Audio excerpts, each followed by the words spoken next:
So I wanted to do a kind of final impressions video for the PS4 Pro, my kind of review of the system altogether and things like that, and kind of just have a nice little chat about the PlayStation.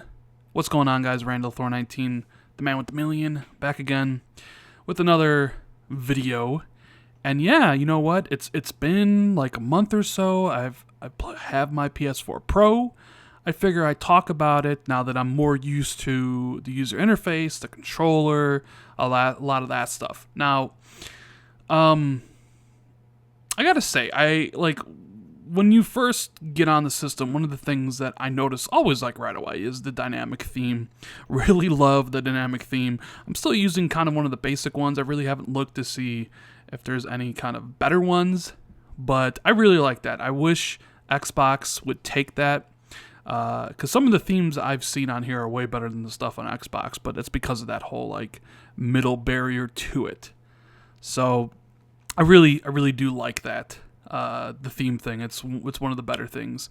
The controller, Eric Cordero, who helped get me this system from a donation. We were talking about the controller and if I've gotten used to it, and I gotta say, I have gotten used to the controller. I am quite used to it now. The only issue I still have is like in a QuickTime segment, sometimes I will hit the X button, or X will show up on screen and I'll hit the square button because I'm kind of just used to X being where square is. But other than that, like, I'm easily adaptable. I knew I would quickly adapt to the controller and things like that, so I didn't think it was a big deal. He asked me like what they could do to make the controller better for me, right? And I was like, well, for starters, asymmetrical I think is a better stick layout than symmetrical, but it's not really an issue right now. I'm perfectly fine with the controller. The triggers, though, I will say I like the Xbox triggers better. I like how they actually are kind of like a trigger to a gun. Like you kind of feel like you're pressing it. I'm not a fan of the kind of short triggers they have here on the PS4 controller. But like I said, I'm easily adaptable. I've gotten used to it.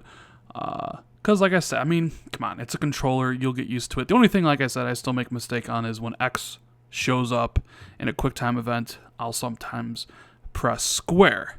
Now, I don't really like the light always being on. I have dimmed that. I wish they would get rid of it. And the controller. The batteries. I don't like the fact that it doesn't use batteries. I use envelopes, which I just have them on a recharge for the Xbox. I take them out, swap them in, swap them out, and it's done. I don't like kind of this idea of being tethered to the system when I need to recharge the controller, because I was playing the other day and the controller was going to die, and it was like, I got to plug in the controller, but I don't want to sit that close to the TV, so I was like, well, I'll just charge it overnight. And that's one of the other things, is that when you put it in standby mode, when you put the PlayStation 4 in standby mode, I kind of, I don't like that orange light being on the whole time. It's kind of distracting. Now, playing a digital game, remember when I said in my first video that the system was loud? I only really noticed that now when it first starts up a game. Otherwise, it is quiet. It's louder than the Xbox One S, but not too loud anymore. So let's kind of take a walkthrough, look at some of the games. 'Cause I know people have been messaging me about, oh, you should play this game, you should play this game, you should play this game. So I have everything set up in folders here, which is cool. Like, I have it separated between captures and Share Factory, and I'll talk about Share Factory later and how much that blows Upload Studio away for Xbox. And then I have my PSN games here, and I have my PS4 exclusives here. So let's take a look at what I have. So What Remains of Edith Finch is a fantastic game. I have a review up for that. Same thing with Nex Machina. And these are the other games I'm looking to play at some point. I have Journey, which I've heard a lot of good things about. I want to play this soon and put out a video for it. We have Everybody's Gone to Rapture. We have Thumper. We have Soma, which I've heard a ton of good stuff about, and the Amnesia Collection. Talos Principle, Bound, Adrift, and The Vanishing of Ethan Carter. Now, I know PlayStation has a summer sale going on.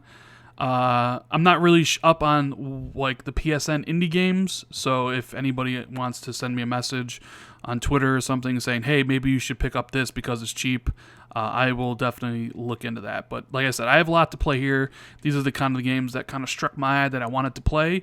And if I had to pick one I'm going to probably play next, it's probably going to play Journey. I'm probably going to play Journey next, because that's the one that kind of I've heard about a lot since 2012. And then, of course, you can't talk about the PlayStation without the exclusives. And these are all the exclusive have. Obviously, Last of Us, I really adored this game. Currently, I am playing through Uncharted, the Nathan Drake collection. I'm on, what am I on? I'm on Chapter 7 of Uncharted 3 right now. I'm aiming to have a review for the collection up on Monday. So check out for that. Uncharted 4, I can't wait to play this game. Oh, it looks like Jack Move Johnny is playing matchmaking right now. I do like how you press down, it has all this information for all the different things. Like the store, you can kind of go to the friends in the communities. Like on Xbox, if you wanted to do that, you'd have to press start, and then you have to go to the game hub to kind of look at some of this stuff. So it's kind of interesting how they kind of do this here. But yeah, so I got Uncharted 4. I have Horizon Zero Dawn. So my current plan right now is I'm going to finish Uncharted 3, do the review. I'm going to play Uncharted 4, do a review for that game. This is the game. This game and Last of Us were the games like, I need to play this. And then the question is, what do I play after that? Now, I have Horizon Zero Dawn, and I have Until Dawn. And I'm like, I'm kind of choosing between those two. But I also have Ratchet and Clank. I have the God of War 3 remaster, which I haven't played. I'm a big fan. Oh, and there's my boy All Day Digital playing God of War 3 remastered right now. So I got those games. Like I have Order 1886. I hear it's short. I might play that at some point. Infamous Second Son. I want to get First Light. Maybe I'll pick that up at some point as well. We got The Last Guardian. I figured I'm a big fan of their games, Eco and Shadow of the Colossus. So I figured maybe I'll try that out at some point. We got Gravity Rush Remastered. I've heard a lot of good stuff about this. And yes, a lot of people always tell me, got to get Bloodborne, got to get Nier Automata, you got to get Neo. And I do have all three. Honestly, out of these three games, the one I'll probably play sooner rather than later is probably Nier Automata. I do like Platinum's work. These two probably will have to sit on the back burner for now. But then I also have as well Heavy Rain and Beyond Two Souls, which is another two games from the PS3 that I wanted to play. Specifically Heavy Rain. I've heard a lot of good things about this game from Conic Dream, and because I am interested in Detroit. So these are the games I have for my PlayStation 4. I'm kind of debating, like, what do I play after Uncharted 4? And it's either going to be Horizon or Until Dawn. Not really sure yet. Now, another thing I want to talk about is the trophies. So here you can see I'm level 3, whatever that means, 65% towards the next level. I have 54 total trophies, 1 gold, 7 silvers, and 46 bronzes. Obviously, like, I'm much more into gamer score and achievements and stuff. I find now, a lot of you, this is probably where a lot of you will say, well, you're just a fanboy of Xbox, but I found the achievement notification on Xbox vastly superior to the PlayStation achievement, where it's just a ding. I do like the fact that it does take a screenshot of the trophies that you have. So, I mean, like, for instance, when we play Next Machina, I have some of these. And now Xbox has also the achievement rarities and stuff, so that's pretty cool. Like, what is a rare achievement I have in this game, or one that maybe I don't. I thought I had like a gold. But like I like how if you click on this, you know, it'll show the screenshot. Like, hey, look at that. That's a pretty cool. Like I like that. I kind of wish they would take that from PlayStation, or not take it, but you know what I mean. Like co-opt it. And this game was so good. Next Machina was a great game. But yeah, I still feel like the notification for achievements is better. Obviously, come on, man. I have like 42,000 achievements on Xbox. So, of course, you know I'm going to think that. It's a secret to everybody.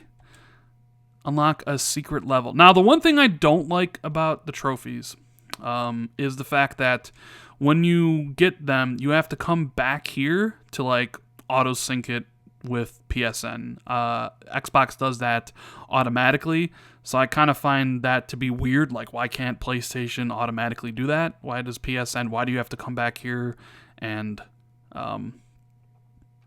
do that stuff? So, I mean, it is what it is. I'm not really, like I said, I got the system mainly because I wanted to play, well, all these great exclusives that everybody tells me about, not for the trophies and stuff. And yeah, let's see, Uncharted 1, because someone gave me shit. It says, okay, so yeah, you know what? I played it on easy. That was what the difficulty it defaulted to. I'm gonna play the game, whatever difficulty I'm gonna do. I'm not looking to get all the trophies for all this stuff, so I'm just gonna play through the game and enjoy it. I'm not gonna bother playing it on crushing hard. Whatever it defaults to is the difficulty I'm gonna play it on. It defaulted to easy on Uncharted 2 and easy on Uncharted 1. I'm currently playing through normal on Uncharted 3. Normal on Last of Us. So yeah, that's why. Because someone's like, "Oh, you're playing it on easy." Who cares? I play for my enjoyment, not yours. That's my ID, Rand_Al_Thor19. If anybody wants to add me, I haven't used the party mainly because I really don't have a mic on the system, so I can't really speak to that. The messaging, it's okay. Really, kind of no difference between that and Xbox. Events, haven't screwed around with that at all. Community, same things. This is kind of similar to clubs on Xbox. The friends thing up here, it has listing of all your different friends and stuff like that and what they're playing. Oh, I do have some friend requests. Okay, well, we'll accept you. We'll accept you. And we'll accept you. All right. So I have a lot of friends. Anybody feel free to add me if you want. So I got some notifications here. That's updated. Okay. All right. Yeah, that's good. That's all looking good. Yeah, so there's like a big thing on the sale in the store here. But first I wanted to talk about Share Factory.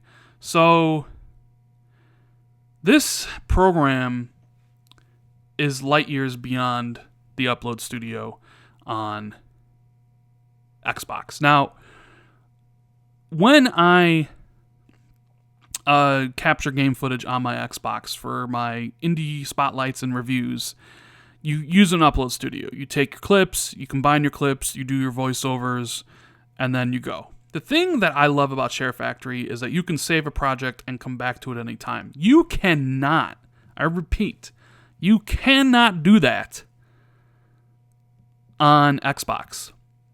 You can only do one project at a time, and if you back out of the project, it won't save, and you lose it all. So I like this a lot. It has a lot more options to trim, but then again, if you're really doing this like a professional way, you're probably going to use software on your computer. But I just had to say how much better Share Factory is than Upload Studio. And then of course, there's different ways to go back to the dashboard. You can just press the button on here and it'll be like, all right, well, you can do this, but then I can go back to it, or I can hold the button and bring up the guide to the side, which is similar to the Xboxes, which I'm more accustomed to. I kind of think I'm just gonna say I like the Xboxes better because I'm probably more used to it, but I mean they're virtually kind of similar. So yeah, I think the system is solid, man. I think the PlayStation 4 Pro, now this is of course my impressions for the Pro or my final verdict or whatever you want to say, and we're just having like a nice little talk here. I never owned the PS4, so I really can't compare it to a slim PS4 or a regular PS4. I can't even compare it to the PS3 because I didn't have any of that stuff either. So it's kind of hard for me to compare it to those. Oh my God, God of War 3's on sale for $3 or $4. That's a pretty damn good price. $30 for Grand Theft Auto. I have this. See all game deals. Let's take a look. See what we got. But yeah, otherwise, I already played Middle Earth. Ratchet and Clank for $10. Otherwise, it's it's a really good system. I understand why people like the system. It's got some really cool exclusives, but then I think both systems are worth owning. And that's just my opinion. I know some of you will disagree on that and say Xbox has no exclusives because they're all on PC, but then you guys don't really play them on PC. You just say that. Or at least not all of you. I shouldn't categorize all of you as that. Some people say that. And then they'd be like, I don't need an Xbox because they're all on PC. Yeah, but you don't have a PC that can run it. You just say that because you don't like Xbox. I've never been one to downplay Sony. I'm not a channel that needs to downplay Sony to prop up Microsoft. What you get at my channel is my honest opinions, thoughts, reviews of anything I see, news articles and stuff. I know a lot of you obviously didn't get the point of the video yesterday for the power thing. That was all Aaron Greenberg's opinion, not necessarily my own, because my own opinion on that stuff is I kind of think power is worthless. And if you've been listening to me for a long time, you know that's how I feel. I was saying that was what Aaron Greenberg was talking about. And I was having fun with it. I used a Star Wars clip, for God's sake, about ultimate power. And yet people comment right away. They don't watch the video, and they just assume. Yeah, so I'm not... Look, yes, I have a bigger preference. I like Microsoft way more. Love, like, whatever you want to use. Obviously, I've been on their system for a long time. I have friends on there, right? But I'm not going to trash talk Sony. And even when I do say a negative thing about Sony, about their PSN crossplay, or maybe I make fun of their marketing stuff, I'll make fun of Xbox, and I've bashed Xbox too. Like what Phil Spencer said. I mean, I'm equally opportunist when it comes to that stuff. Whatever I see, how I feel when I see it, that's what you get. So the PlayStation 4 Pro is a great system. I'm not going to say if it's worth $400 because only you can determine if it's worth $400. I do have a 4K TV, so I get the full benefit out of that. And I also have a lot to play here. Is Killzone Shadowfall worth $7? I haven't played a Killzone game in a while. Someone let me know. Is Killzone Shadowfall worth $7? Because I was kind of thinking maybe I should play that game, but I don't know. Maybe not. And that's what you're going to get this channel, is just my honest opinions on stuff. I'm not going to prop up one company to put down the other, or put down one company to prop up the other. They all have their good qualities, and they all have their bad qualities. Except for Nintendo. I don't care about Nintendo, but you guys know that. So, yes, final thoughts. I like the PlayStation 4 Pro quite a bit. I always kind of look forward to when I take a break from the Xbox to play some of the games on here. I'm currently enjoying Uncharted 3, and I can't wait to actually dig into the PS4 catalog, but I needed to get through these first to be able to get through these. I like the simple, clean, horizontal layout of the user interface. I like the folder system, although I don't really have a problem with pins on the Xbox either. I'm fully used to the controller, although I wish the analog R2 and L2 were more like triggers on the Xbox, and I just have an issue with the X being where it is because, that's where it is on the Xbox. Trophies, I don't really have a use for. I find achievements to be better.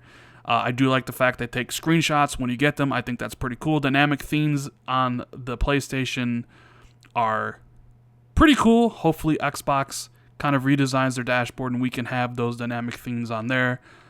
And yeah, that's pretty much it, guys. I like the system a lot. It's a great system, and I'm happy I am now a PlayStation owner, and I can experience a lot of these games, along with all the games that I'm going to play on Xbox, exclusives and third parties. Thank you so much to Eric Cordero for hooking me up with the system. And yeah, hope you guys enjoyed this little video. I enjoyed making it. If you did, please hit that like button. Share this out with all your friends and followers. Consider subscribing and hitting that notification bell, as content is always coming. I'm trying to do more and more and more. And I will see everybody in the next video. Later.